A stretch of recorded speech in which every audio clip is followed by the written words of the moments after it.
दिख रहा है, अंधेरा है या कुछ भी है तो यहाँ पे ये एरो मार्क देख लेना है, ठीक है।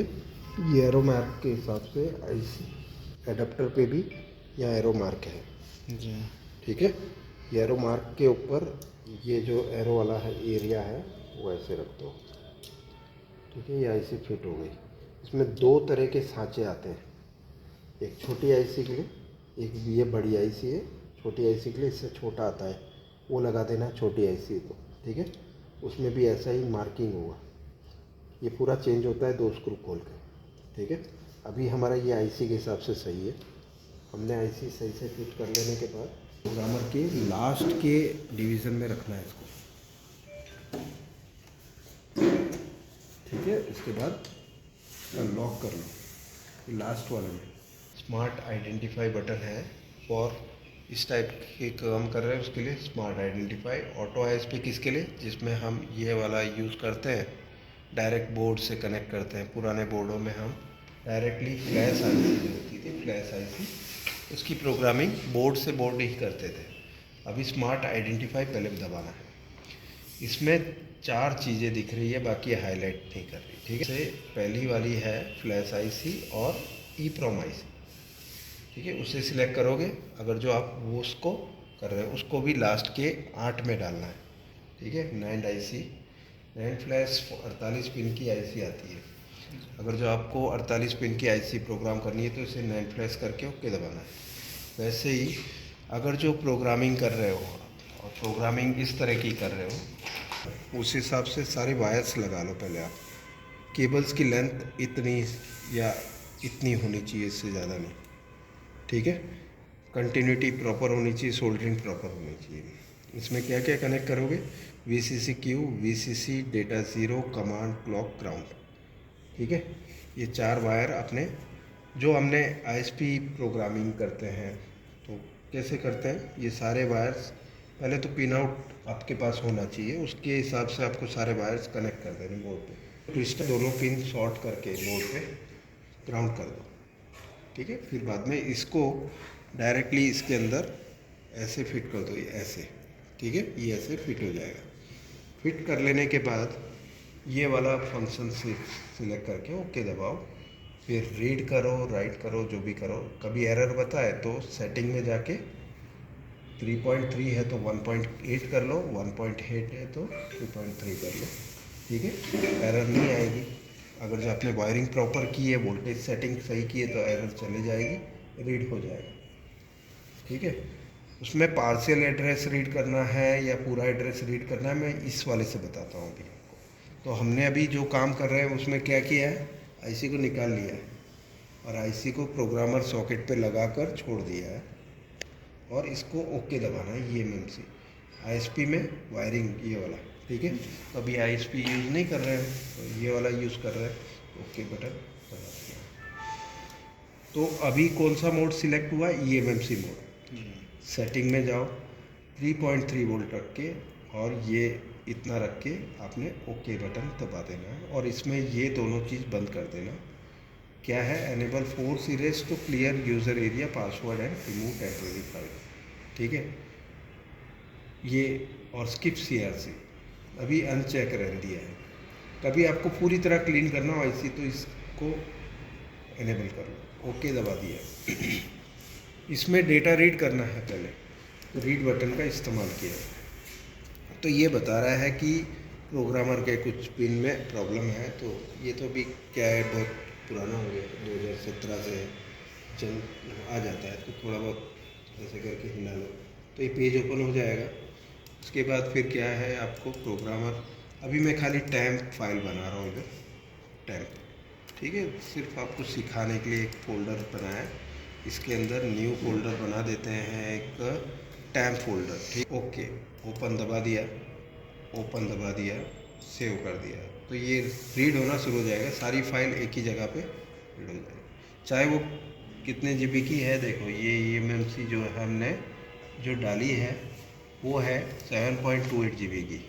ये MB में साइज लिखी होती है, इसको अगर जो GB में कन्वर्ट करोगे तो 7.28 GB होगी। कैसे होगी, चलो हम कैलकुलेटर में काउंट कर लेते हैं, ठीक है। कितनी है इसकी फ़ाइल की साइज़ MB में, 7456 7456 डिवाइड बाय 1024 कितना हुआ 7.28 GB। ठीक है, तो ये GB में ये साइज़ है उसकी और MB में ये साइज़ है उसकी जो हम अभी रीड कर रहे हैं। ठीक है, तो ये पूरा डेटा रीड कर रहे हैं। अभी मैं कैंसिल कर देता हूँ। ठीक है, ये एरर आ गई, कैंसिल कर दिया इसलिए। सेटिंग में अगर जो आप चाहते हैं कि इसमें पार्शियल एड्रेस ही रीड करना है आपको, तो ये MB में है ना साइज़, तो MB में साइज़ बनाने के लिए क्या करना है, कैलकुलेटर लो पहले। मैं सी करके बंद कर दिया। ठीक है, 1024 मल्टीप्लाई बाई 4 GB लेनी है आपको, मान लो 4 GB, तो ये क्या हो गया 4096, तो यहाँ लिख दो 4096 MB। ठीक है, तो मतलब 4 GB हो गया, तो 96 MB, तो इतना ही डेटा रीड होगा। अभी मैं फिर से रीड करता हूँ। ये दूसरा फोल्डर बनेगा इसमें, अभी फोल्डर का नंबर होगा 240, ये पहले 17 नंबर का फोल्डर था, अभी दूसरा फोल्डर बन रहा है जिसमें अब ये जो रीड कर रहा है ये कितना रीड करेगा, इतना रीड करेगा, क्योंकि मैंने पार्शियल पे सेटिंग रखी है। ये क्यों तो जीरो से, अगर जो आपके पास टाइम नहीं है, आप चाहते हैं कि सिस्टम फाइल आ जाए इसमें, तो 4 GB में सिस्टम फाइल आ जाती है। सिस्टम फाइल रीड करके रखो। सिस्टम फाइल से क्यों? सिस्टम फाइल से बोर्ड ऑन हो जाएगा, एप्लीकेशन सारे आप प्ले स्टोर से ले सकते हैं। तो बंद कर देता हूँ क्योंकि इतना समय हमारे पास है नहीं कि इतनी बड़ी फाइल को हम रीड करें। अब देखो, जब भी आप आइडेंटिफाई या रीड या कुछ भी करते हो, IC आइडेंटिफाई हो जाती है, तो इसमें नीचे लिखा हुआ आता है, क्या लिखा हुआ आता है वो पढ़ना है आपको। तो यहाँ क्या लिखा हुआ है, वर्जन IC का है, लेकिन कौन सा डिवीज़न है वो नहीं लिखा है, आधी अधूरी जानकारी दे रहा है। डिस्क्रिप्शन जो EFI बॉक्स का होता है और इसका होता है, उसमें पूरी जानकारी नहीं है। तो आपको IC के बारे में पूरी जानकारी नहीं मिली कि किस टाइप की IC यूज़ हुई थी, V1.8 है, V1.7 है, 4.6 है, क्या है। तो वो रिवीजन देखने के लिए आपको EFI बॉक्स करेगा। ठीक है, क्योंकि जब भी आप IC बदलते हो तो ये रिवीजन से चलेगी। अब मान लो ये IC ख़राब है, ये बता रहा है कि 100% device life time used, IC मतलब बदलनी है, ख़राब है। बदलने के टाइम आपको रिवीजन का मेन ध्यान रखना है, वर्जन से ज़्यादा। रिवीजन क्या है, 1.8 है, 1.7 है, या क्या है। ठीक है, अच्छा सर, इसमें जैसे 100% डिवाइस लाइफ टाइम में यूज्ड है, तो कितना तक में ये हम यूज कर सकते हैं? ये ख़त्म हो गई है। नहीं तो कि इसकी IC में डेटा राइट करने पर काम नहीं चलेगा। नहीं तो कि वहाँ यानी कि हम 0 to 10%। 0 to 10%, हाँ, अगर है तो हम लोग काम चला सकते हैं। हाँ, हाँ, 0 से 10% है तो काम चल सकता है। जैसे अपने उसमें देखा था 0 से 10% दोनों बता रहा था, वो IC वो बोर्ड की, मतलब उसकी जो IC एकदम रेडी है। ये वाली IC ख़त्म है। जैसे 10 से ऊपर गया तो डेटा राइट करने से पहले ये देख लेने का, मजूरी नहीं करने की। अच्छा, राइट मजूरी कर रहे हो क्योंकि आप टाइम बिगाड़ रहे हो ना, ये कितना टाइम लेगा यूजर रीड तो कर सकते हैं ना सर? राइट करने में, हाँ रीड कर सकते हो, लेकिन राइट करने में टाइम बहुत ले रहा है। जी जी। और फिर बाद में रिजल्ट क्या आने वाला है, 0। तो इतना टाइम आप जब 10 मिनट ख़राब कर रहे हो, 20 मिनट ख़राब कर रहे हो, उससे बेटर है IC की डिवाइस लाइफ टाइम देख के बाद में फिर IC चेंज करो। लेकिन IC चेंज करते समय ये ज़रूरी है ना जी, ये तो जानकारी दी ही नहीं है उसने कि कितनी है। ठीक है, तो वो UFI में बताएगा हमको कि किस टाइप की IC है ये। तो अभी मैं इसको बंद करके UFI बॉक्स ले लेता हूँ, इसमें सब आ गया, हमने सब कुछ चेक कर लिया। अभी कभी एरर आ जाए तो 1.8 सेलेक्ट करो, ओके दबाओ और फिर रीड करो, इसमें भी रीड हो जाएगी, ऐसा नहीं है। 1.8 की हमारी IC सब VCQ 1.8 वाली होती है, तो रीड हो जाएगी, एरर नहीं आएगा। ठीक है, तो आप 1.8 पे भी कर सकते हो। किसी में एरर आए तो इधर शिफ्ट करना है आपको, 3.3 या 1.8 पे एरर नहीं आएगी।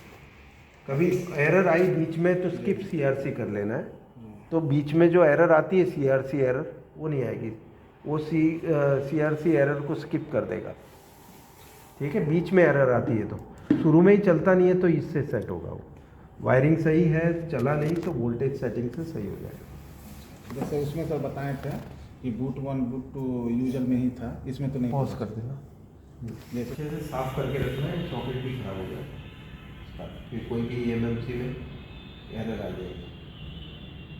ओके, अब ये RT809H से बेटर, ये मैं इसलिए बता रहा हूँ, कुछ फ़ायदे भी है, नुकसान भी है हर एक में, इसमें फ़ायदे ही फ़ायदे हैं।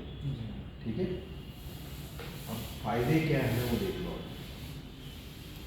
सबसे पहली चीज़, आइडेंटिफाई EMMC करते हैं तो डिस्क्रिप्शन अपने को विस्तार से मिलता है, पूरा डिस्क्रिप्शन।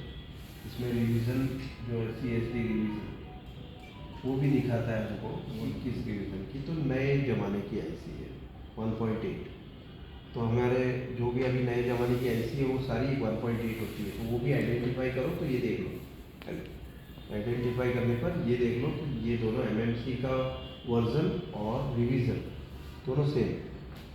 ठीक है, ये दोनों सेम होने के बाद दूसरी चीज़ क्या देखनी है, आप जो डेटा डाल रहे हो और आपकी IC मैक्सिमम यूज़र एरिया क्या है।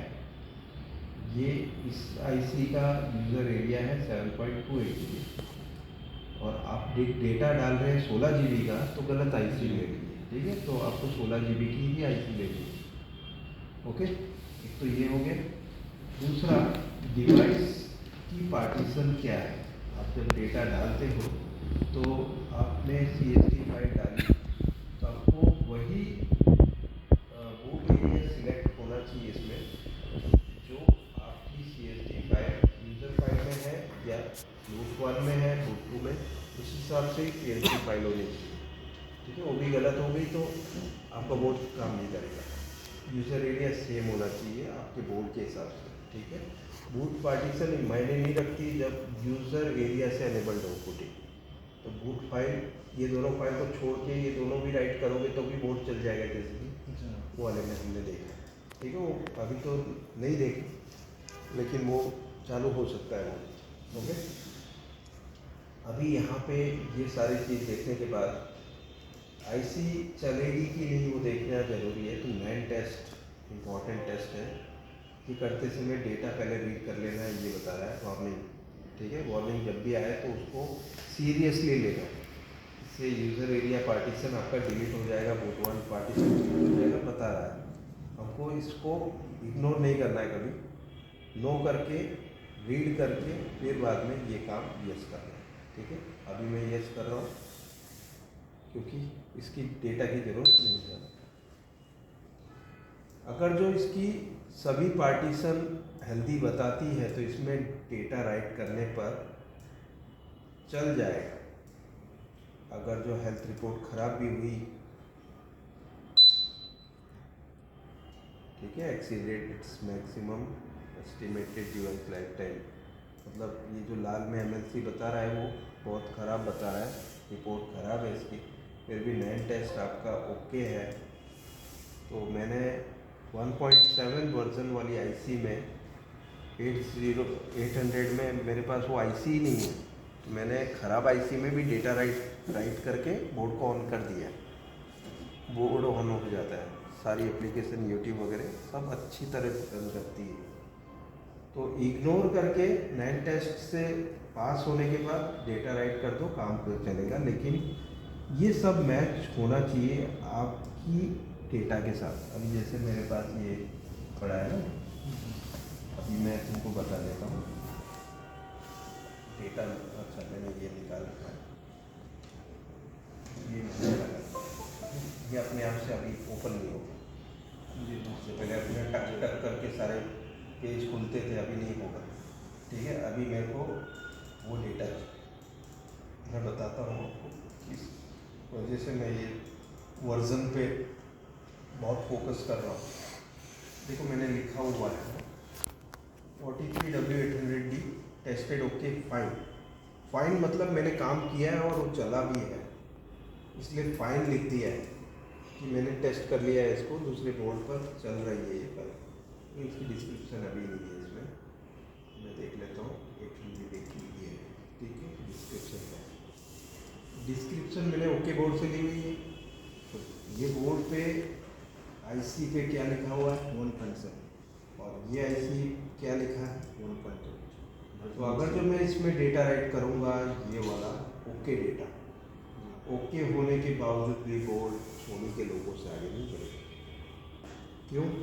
क्योंकि जो वर्जन ऑफ आईसी है वो भी अपनी गलत है और बूट यूज़र एरिया जो है उसकी साइज़ भी गलत है। ये कितनी है? 14.6। इसको एमबी में करना तो कैसे करोगे? गुना करेंगे 1024 से, ठीक है। तो वो इतना एमबी हो गया। देखो करते हैं 14.6 GB, 14.6 मल्टीप्लाई बाय 1024, और इसको बाइट्स में करना हो तो मल्टीप्लाई बाय 1024। अब ये हो गया बाइट्स। आपको कभी भी दिखेगा ना तो ये दिखेगा वैल्यू। अब देखना फाइल साइज जो होती है ना, तो लास्ट फाइल साइज ये रहेगी, तो वो बाइट्स में होती है, ठीक है। लिखा है तो देखो इधर लिखा है 7818, ठीक है। ये तो 7.28 है, वे चलो इसका ही कर लेते हैं, ठीक है। 7.28 GB, 7.28 multiply by 1024 equals multiply by 1024 equals, तो क्या है 7633, 7818 वही है इसी के आसपास। हाँ उसके आसपास, ठीक है। तो इस तरह से अपने कैलकुलेशन होता है बाइट्स में और जीबी में। अभी लेकिन मेन तो क्या है कि आपका वर्जन सही होना चाहिए। अगर जो वर्जन सही है और 7.28 GB में भी 16 GB की फाइल राइट कर देते हो तो भी बोर्ड चालू हो जाएगा।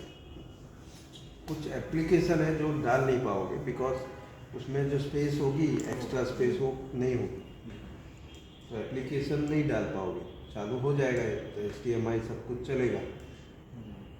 कभी मैं इस पर भी वीडियो बना दूंगा कि अगर जो वर्ज़न मेरा सही है 1.7 और 800D में मैं सॉफ्टवेयर डाल के देख के बताऊंगा आपको 7.28 GB में 14.6 GB की फाइल राइट करता हूँ तो क्या बोर्ड ऑन होता है वर्ज़न सेम होने पर, ठीक है। क्योंकि आईसी बहुत कम है अभी मेरे पास और जितनी पड़ी है सबकी डिवाइस लाइफ टाइम पूरी हो चुकी है।